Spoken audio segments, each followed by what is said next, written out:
Pentru cei care au soarele în Fecioară, ascendentul în Fecioară și luna în Fecioară, să vedem despre ce este vorba pe parcursul lunii februarie, pentru că luna februarie este o lună puternică, de impact major în viețile noastre. Se schimbă într-o oarecare măsură programul la nivel de mental colectiv, dar și individual, prin prezența, evident, a planetei Pluto aici în Vărsător.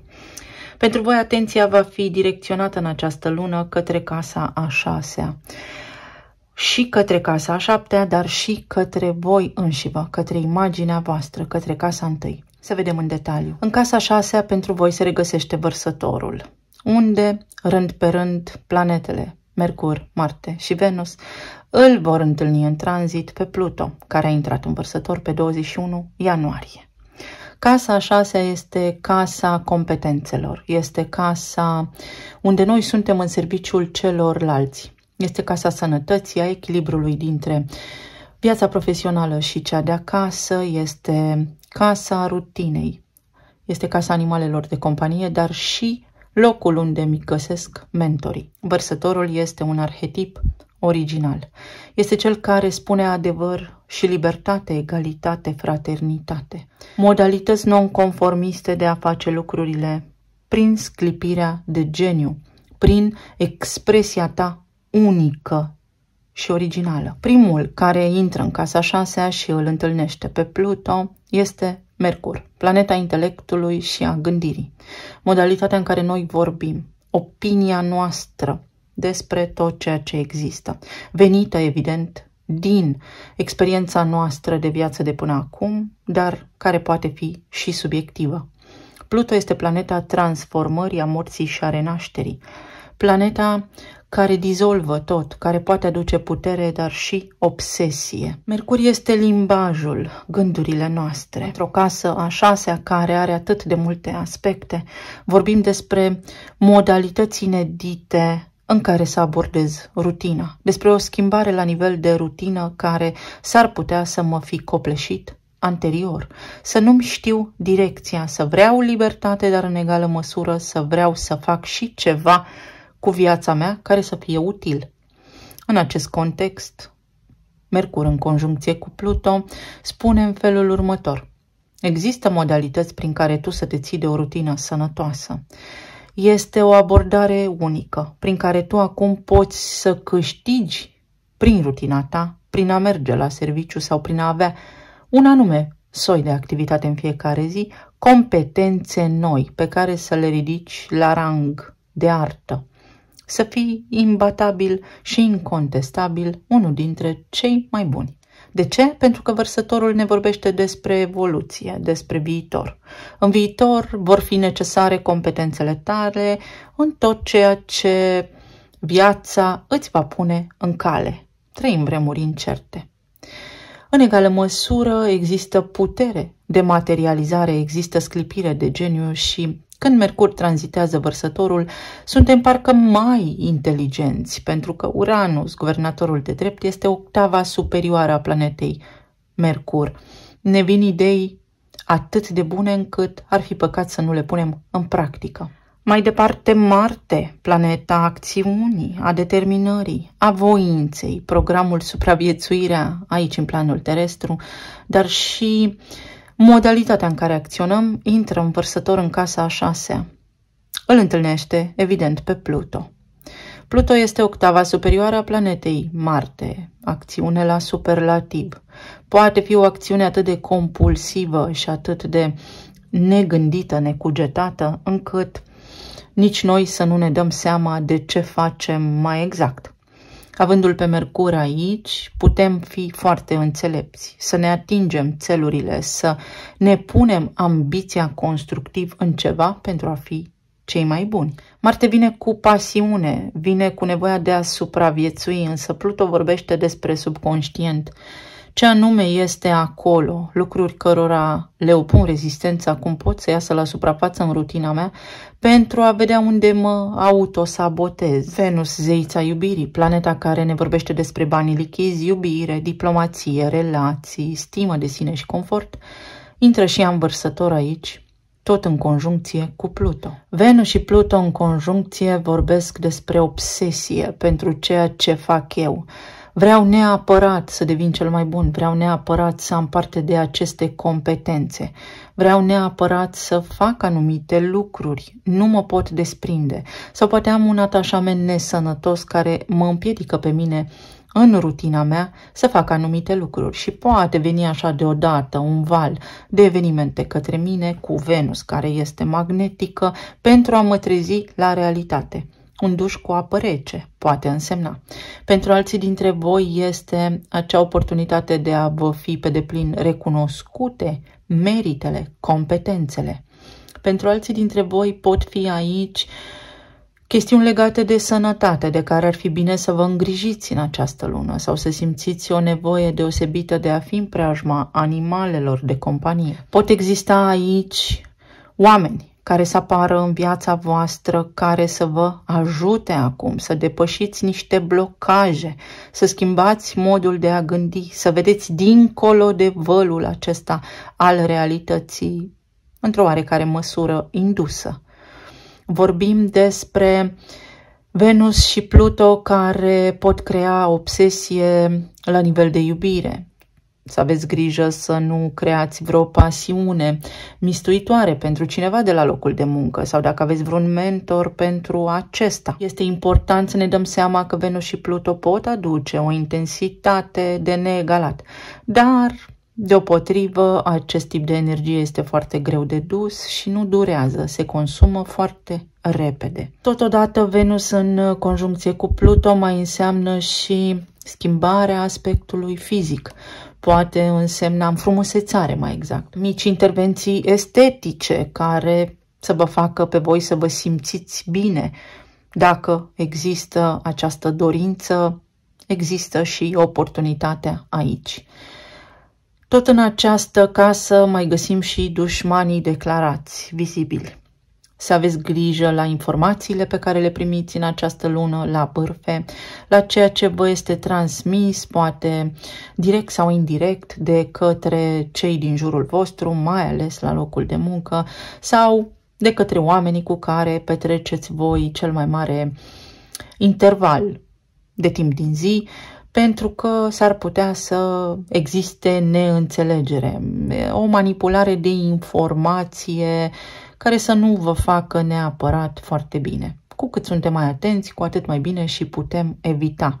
Această casă a șasea vorbește despre sănătate, pe care este bine să fim concentrați în această lună, să nu ajungem la epuizare, să nu ajungem la surmenare, să nu ajungem la supra-solicitare mentală, pentru că toate acestea pot reieși la suprafață în luna februarie pentru voi. Poate însemna și gelozie sau concurență, competiție neloială în contextul în care avem și Marte și Mercur aici. În cazul în care vreți să dați un examen sau să luați o poziție nouă la locul de muncă, să fiți atenți la intrigi, să nu fie țesute în jurul vostru. Tot aici în Vărsător vom avea parte și de o lună nouă, tot în casa 6-a, care va face quadratură cu Uranus din Taur. Uranus în Taur dărâmă practic modalitatea prin care până acum se lucra cu materia primă. La nivel de sănătate, să fiți atenți la alimentația voastră. O lună nouă spune noi intenții, noi direcții, trebuie să fiu mai atent la cum mă hrănesc, dacă mă hrănesc suficient de bine, la cât de mult mă odihnesc și ce înseamnă tot ceea ce mănânc pentru corpul meu. Este vital. Pentru unii dintre voi s-ar putea să apară această nevoie de a face mișcare, de a vă ajuta corpul, de a vă întreține corpul să fie mereu tânăr și sănătos. Mai departe, energia se schimbă pentru că din 19 soarele intră în Pești, în casa voastră a 7-a, urmat de Mercur, tot în Pești, tot în casa a 7-a. Casa a 7-a este cea a relațiilor cu partenerul de viață, dacă am o relație stabilă, clienții, partenerii de afaceri, prietenii mei buni. Iar soarele vine aici cu energie. Arhetipul Peștilor spune nelimitat. Nu am limite, nu am niciun fel de graniță sănătoasă, este și o doză de naivitate aici, dar deopotrivă, Pești înseamnă și iubire necondiționată, imaginație, intuiție, accesez conștiință înaltă, vibrație înaltă. Deci există un fel de lamă cu două tăișuri. Mercur în Pești vine cu clarviziune, vine cu acest dar de a anticipa lucrurile care urmează să se întâmple. Vine și cu ușoară ceață mentală, cu o ușoară incapacitate de a mă exprima clar când vorbesc cu toți cei cu care am o relație conștientă 1 la 1. Nu mi este clar ce le transmit sau ei nu mă înțeleg. În consecință, în această lună, mai ales că am influența din Vărsător, cu cât fac lucrurile mai clar în fiecare zi și cu cât îmi susțin mai bine părerile în fiecare zi, uite că prin casa a 7-a pot evolua. Pot rămâne alături de mine oamenii care chiar contează cu adevărat, care vor conta și de acum înainte în viitorul meu. Pentru că Saturn mă ajută să păstrez doar ceea ce durează. Aici se regăsește și Saturn, aici se regăsește și Neptun, guvernatorul peștilor, și este cumva o energie complexă și contradictorie care spune că vei primi fix ceea ce gândești. Dacă visezi sau ești naiv și ai încredere în oamenii nepotriviți, suporți consecințele, însă dacă ești atent și matur și îți concentrezi forța vitală pe lucrurile care contează cu adevărat, pe binele suprem al tuturor, pe cinste morală și valori, pe spiritualitate și pe frecvență înaltă, vei avea parte poate de un nou început.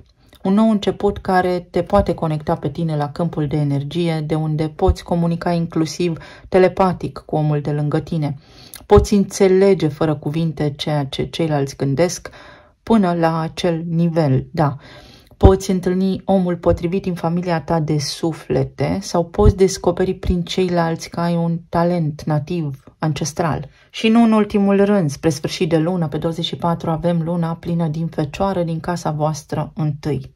Aici vorbim despre puritate, despre perfecțiune, despre detalii și meticulozitate, despre modestie, despre a fi egali, a trata tot ceea ce există în egală măsură cu respect. Într-o vibrație mai joasă vorbim despre critică, de care este indicat să ne ferim. O lună plină vine cu finalitate, concluzionare sau posibilitatea de a corecta ceva ce s-a întâmplat în lunile anterioare, în ultimele 6 luni. Poate am pus kilograme în plus. În această lună pot conștientiza și pot porni un plan sănătos care să mă ajute să le pierd. Poate în această lună mă reinventez, îmi dau seama cine sunt, pentru că mă ajută și nodul nord din Berbec, pentru că mă ajută și Chiron să vindec rănile și să mă reinventez.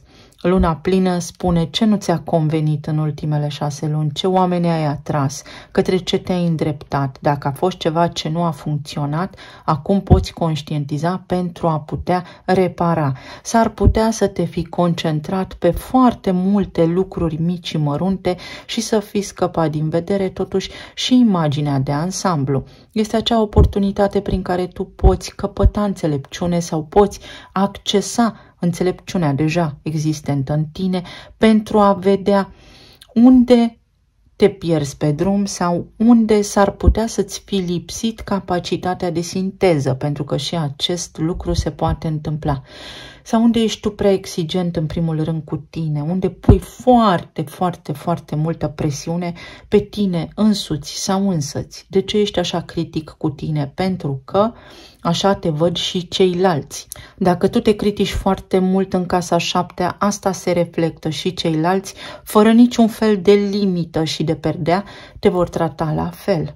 Este important să-ți stabilești niște granițe personale sănătoase și o limită de respect pe care să o impui celorlalți, fie prin puterea exemplului, fie prin viu grai, să transmiți aceste lucruri astfel încât să nu mai fi interpretat greșit. Eu vă doresc tuturor să aveți o lună minunată. Nu avem nicio planetă în retrogradare, lucru care face posibil pentru noi să avem parte de începuturi, de planuri noi, care pot lua contur rapid. Pentru Fecioară, februarie. Avem casa a doua a banilor, unde există o nesiguranță, unde există, s-ar putea, un off, o apăsare. Venus este un Vărsător și Vărsătorul ne spune să nu avem niciun fel de atașamente, să luăm lucrurile așa cum vin. Venus în Vărsător spune că pot face absolut orice în această viață, să nu îmi pierd încrederea în mine. Nu mă definește niciun serviciu, dar mă definesc competențele pe care le pot căpăta prin tot ceea ce fac în fiecare zi. Am potențial să-mi câștig traiul indiferent de ce ne aduce viitorul în desfășurare. Casa a doua vorbește și despre potențialul ca în această lună să îmi meargă bine. Și avem planeta Mercur, care în această lună atinge două arhetipuri, Vărsătorul și respectiv Peștii. Forme inedite de a face bani în plus, modalitatea inedită de a-mi vedea partenerul de viață sau acum renunț la niște compromisuri și la niște constrângeri pe care înainte le aveam în relația deja existentă pentru a o îmbunătăți. Se îmbunătățește ceva în relația mea, evident dacă eu spun și duc în discuție ceea ce mă deranjează și mă apasă sufletește. Este o energie bună, este o energie prin care în această lună puteți atinge, să știți, un potențial major de împlinire a sufletului. Să vedem mai departe. Pentru Fecioară avem Regina de Bâte și Leul. Leul este fix, aș putea spune, în antiteză cu Fecioara. Leul vrea atenție, în timp ce Fecioara își vede de treaba sa. După ce Leul a avut parte de succes, Fecioara învață modestia. Este momentul să vă cunoașteți cu adevărat și să vă știți punctele voastre forte pentru a putea duce negocieri, foarte important, la nivel de venituri, pentru a putea să vă asigurați veniturile, să aveți capacitatea și sclipirea de geniu să cereți ceea ce vi se cuvine. Aici avem Steaua, stelele. Dorințele chiar devin realitate. Pace, liniște în suflet, miracole pe care le puteți trăi, experimenta în această lună, începând cu această lună. Vorbim despre binecuvântări care vin către voi. Uite, dacă ceva nu a funcționat înainte, pentru că a fost confuzie, au fost multe planete în retrogradare, de acum lucrurile încep să se miște. De asemenea, aici avem și turnul. Turn care poate v-a dezechilibrat un pic la nivel financiar în trecut, dar care acum vă spune că, uite, ce făceai nu era bine așa sau trebuie să schimbi calea, modalitatea prin care să faci lucrurile astfel încât să poți avea parte de prosperitate. Vorbim aici și despre dragoste care plutește în aer și este o dragoste romantică cu arhetipul peștilor acolo, de numai poeții știu să o capteze în versuri. Vorbim despre a ne îndrăgosti, despre inspirație divină și despre providență, despre vibrație înaltă. Să știți că este o lună foarte bună prin care chiar puteți să atingeți armonia alături de un suflet pereche, parcă desprins dintr-un basm. Sau despre eliminarea unor blocaje din relația voastră, scăpați de o stare de tensiune care poate exista în cuplul vostru. Și acest lucru se poate. Ce mi-a apărut aici și nu mai voia în pachet? Elefantul. Copilul interior din mine și adultul din mine. Eu ca părinte, eu ca și copil sau eu și copilul meu. Transformarea, Pluto, moartea. Vedeți, la nivel de rutină, unde aloc eu energie vitală, unde o risipesc, pentru că undeva există o suferință, poate, dacă sunteți părinți, că nu petreceți suficient de mult timp cu ai voștri copii. Vorbim aici despre blândețe, despre vise lucide, capacitatea de a anticipa, de a simți, despre intuiție la superlativ. Vorbim despre sclipire de geniu, despre a fi puternic, înțelept și despre a avea încredere în voi. Obstacole care se îndepărtează din calea voastră foarte ușor, telepatie, după cum spuneam, dar și sprijin din partea celorlalți. Vă vin în ajutor oameni, aveți parte de mentor, de sprijin și de prieteni bune alături în această lună. Și avem iepurii și ași, începuturi, am vrut să spun asul, dar sunt ași mai mulți, începuturi. Dorința la care înainte doar visam, gândurile mele timide dinainte, acum capătă contur și am încredere să le materializez. O creștere magnifică și neașteptată la nivel de venituri, istețime, capacitatea de a mă strecura, capacitatea de a pica în picioare orice s-ar întâmpla și orice provocare aș avea. Am capacitatea să multiplic. Aici există și o vibrație mai puțin sănătoasă, anume o tentă sexuală, ceva prin care am procrastinat anterior. Voi știți cel mai bine ce, cum și în ce mod trăiți, dar este o lună pentru alchimie, pentru îmbunătățire, pentru schimbat paradigma. Să vedem. În zona relațiilor avem pentru Fecioară 8 de spade. În zona planului material avem lumea. În zona emoțională avem 4 de bâte. Provocările din relație, pentru că l-am avut și pe Saturn în perioada de retrogradare. L-am avut și pe Neptun în perioada de retrogradare, în casa voastră a 7-a. Acum că intră soarele aici, văd cu claritate pe cine am alături și cum ne comportăm reciproc unul față de celălalt. Dacă am fost singur, acum cineva mă vede, mai ales cu luna plină din casa 1, din semnul vostru, din Fecioară. Sunt vizibil și am mai multă încredere în mine.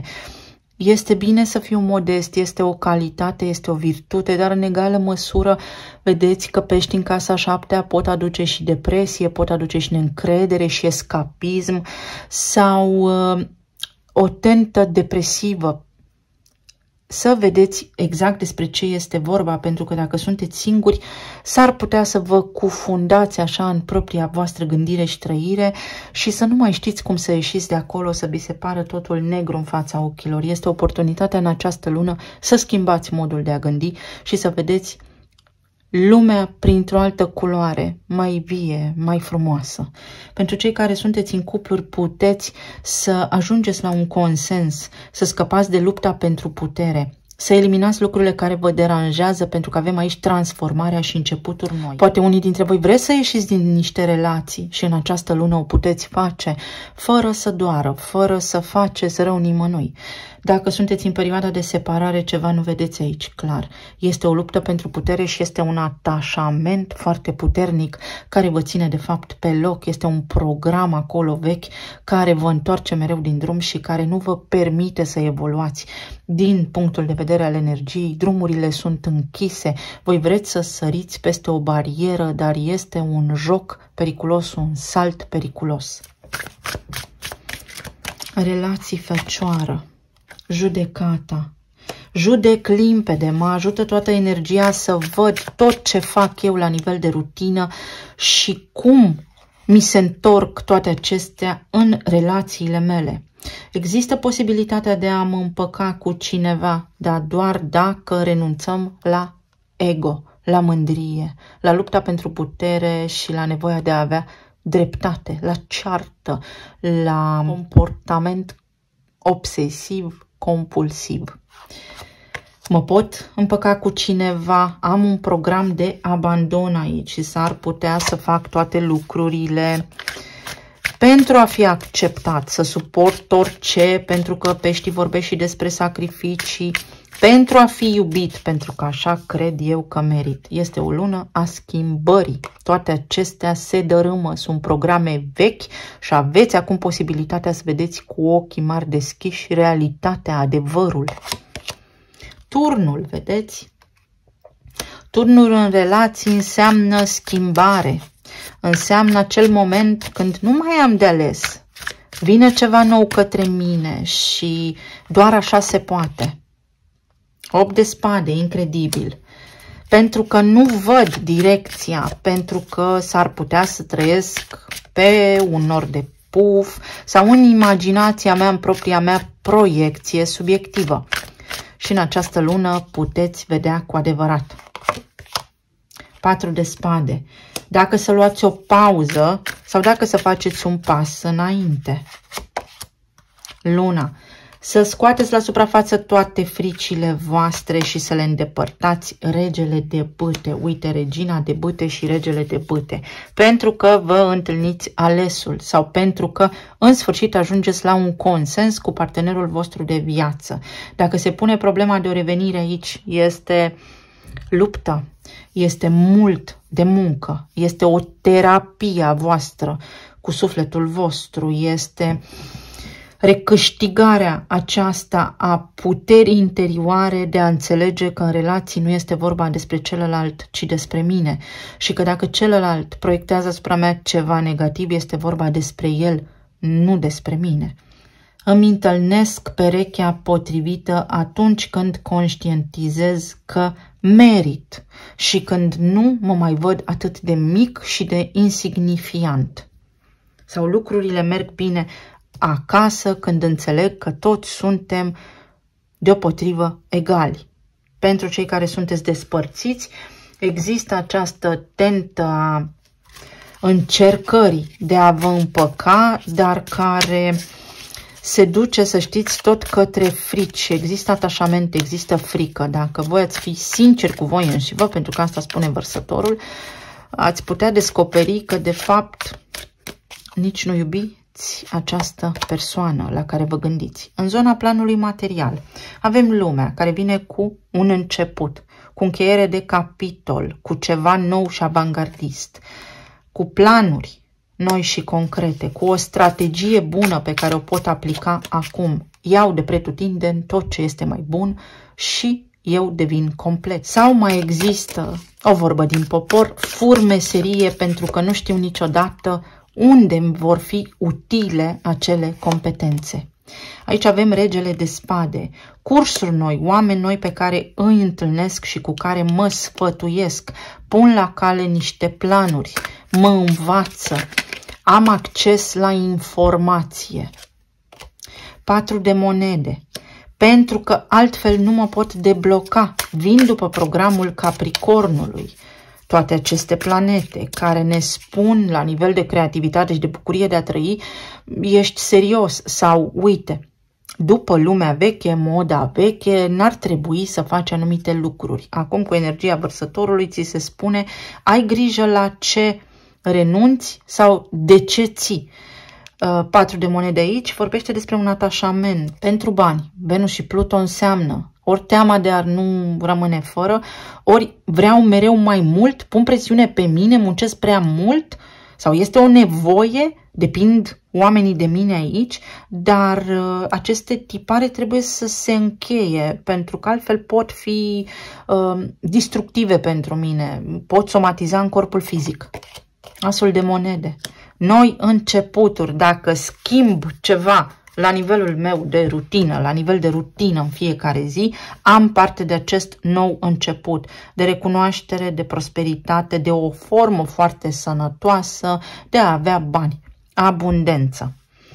În zona emoțională avem 4 de bâte care spune că până la urma urmei ne vom bucura. Februarie este o lună pentru armonie, pentru voie bună, pentru relații pe care poate le dorim sau poate le avem și se îmbunătățesc. Parteneriate la locul de muncă sau contracte care poate sunt stabile. Aici avem moartea, transformarea contractelor. Apar altele noi, dacă ceva înainte nu era suficient. La nivel de relație, ceva se schimbă, vedeți, trebuie să se schimbe, să ieșim din zona de frici. În alta preoteasă și intuiția îmi spune, și aceasta este energia lui Mercur din Pești, simt omul de lângă mine sau simt oportunitățile dinainte, trebuie să-mi folosesc intuiția în luna februarie neapărat pentru a putea accesa darul divin. Regina de spade, minte limpede, trebuie să trasezi limite sănătoase, oriunde și oricui. În primul rând pentru mine, uite, până aici permit anumite lucruri. Cavalerul de spade, lucrurile se vor desfășura iute, lucruri bune pot apărea aici, intuiția ne va fi testată, vor fi fel și fel de teste ale lui Saturn, cât de mult meriți, cât de mult crezi că meriți. Pe de altă parte vorbim aici despre progres. Poate unii dintre voi vreți să ieșiți dintr-o relație după cum v-am spus și aici este un divorț și ați ținut doar pentru voi aceste planuri în această lună. Le puteți dezvălui și partenerilor voștri de viață. Pentru alții dintre voi este o comunicare nouă, venită din senin, dar unde să impuneți de la început respect, pentru că asta va da tonul relației. 4 de spade, liniște, aveți 4 de spade mult, liniște. Aici vorbim și despre insomnie, vorbim despre somn bun și despre odihnă, despre epuizare mentală. Și 6 de spade, despre petrecut mai mult timp cu familia, despre rutină sănătoasă, despre echilibru. Întreaga voastră lună va fi despre echilibru și cum faceți voi să vă împărțiți energia între viața personală și hobby-urile voastre și cea profesională. Avem artificii, pasiune, chimie, dar este și atașament și atracție sexuală. Vorbim aici despre a sărbători, da? Pentru că avem 4 de bâte, bucurie, despre un alt an.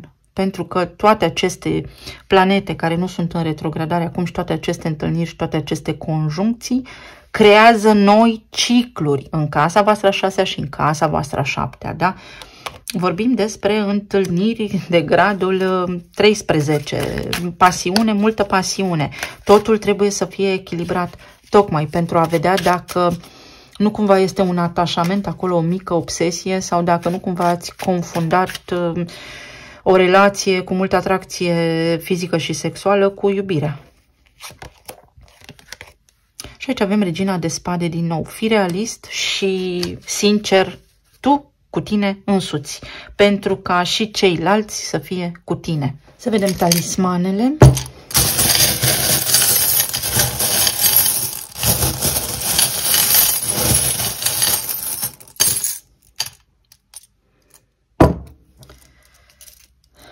Cicluri care se închid și altele care se deschid. Diamantul. Luna plină din Fecioară, din casa 1, vă dă șansa să vă reevaluați. Aici, uite, avem un iepuraș care singur se trezește, singur trag concluziile, singur trebuie să-mi văd valoarea pentru a o reflecta și în exterior. Aici avem iubire universală, o iubire pură. Puteți ancora iubirea pură în relațiile voastre în această lună. Poate unii dintre voi vreți să vă schimbați mașina sau aveți nevoie de mișcare, de o rutină sănătoasă, sport, mișcare fizică. Coloana și microbiomul. Am făcut foarte multe lucruri singur, m-am sacrificat sau mă sacrific. Acest lucru se resimte în energia mea, în stomacul meu, unde am alt creier. Prin nervul vag se duce către creier informația și s-ar putea să mă simt nefericit. Dacă mă simt nefericit, este pentru că, uite, sunt toate interconectate și eu nu-mi dau seama că am anumite atașamente, că este vorba despre plexul solar și despre centrul meu de putere. Trebuie să-mi recapăt puterea, să lucrez la puterea mea. Eu singur intru în armonie, îmi curăț viața, îmi schimb rutina și asta se va vedea la exterior. Este vorba despre a elimina atașamentele, a nu mă atașa de lucruri, de oameni, ci a avea o doză de iubire sănătoasă și luciditate mentală. Dopamina este o căutare continuă, da? Este un nivel de aventură continuă, este o nevoie din aceasta asiduă de a face niște lucruri, dar din când în când trebuie să luăm pauză, să ne gândim, nu putem sta cu piciorul pe accelerație. O călătorie pe care o puteți planifica în această lună sau în care puteți merge. Este indicat să mergeți într-o vacanță pentru a vă relaxa, pentru că toate lucrurile ulterior vor părea mai ușoare și vor fi trezirea. Uite, la nivel de sănătate, interveniți la nivel de sănătate pentru că este important să aveți grijă de voi, spânzuratul, să vedeți problema și dintr-un alt unghi. Tot ce ni se întâmplă în viață este interconectat și uite, la nivel de sănătate, voi fie nu mâncați sănătos, fie nu vă odihniți cum trebuie, fie ați fost foarte pesimiști și deconectați așa de la divinitate, dar puteți construi și veți avea parte de ajutor în această lună. Veți vedea, uite, lumina, veți putea ancora lumină și lucruri frumoase în viața voastră, pentru că vă liniștiți. Vi se schimbă cumva luna, puteți repara, da, niște lucruri, o comunicare care nu a funcționat acolo, veți putea avea de muncă, vedeți, acestea sunt competențe care pe termen lung vă aduc vouă, de fapt, beneficii majore. Avem aici, s-ar putea să fie un atașament față de dulciuri sau ar trebui să mâncați mai multă mâncare gătită și nu procesată, mai ales eliminat alcool, toate acestea vă încurcă. Și aici avem J și Z, ziua de joi, Jupiter în Taur. La nivel de kilograme puteți ține dietă sau puteți pur și simplu să fiți atenți la ceea ce mâncați, pentru că suntem ceea ce mâncăm și asta ne ajută și la nivel de stimă de sine și la nivel de stimă de sine, de imagine. Pe de altă parte, aici poate aveți legătură cu artiști sau este momentul să învățați ceva nou, să învățați ceva nou, să aveți un hobby, să aveți o plăcere în viața voastră de zi cu zi, pentru că asta vă restaurează vouă câmpul energetic. Vă mulțumesc tuturor!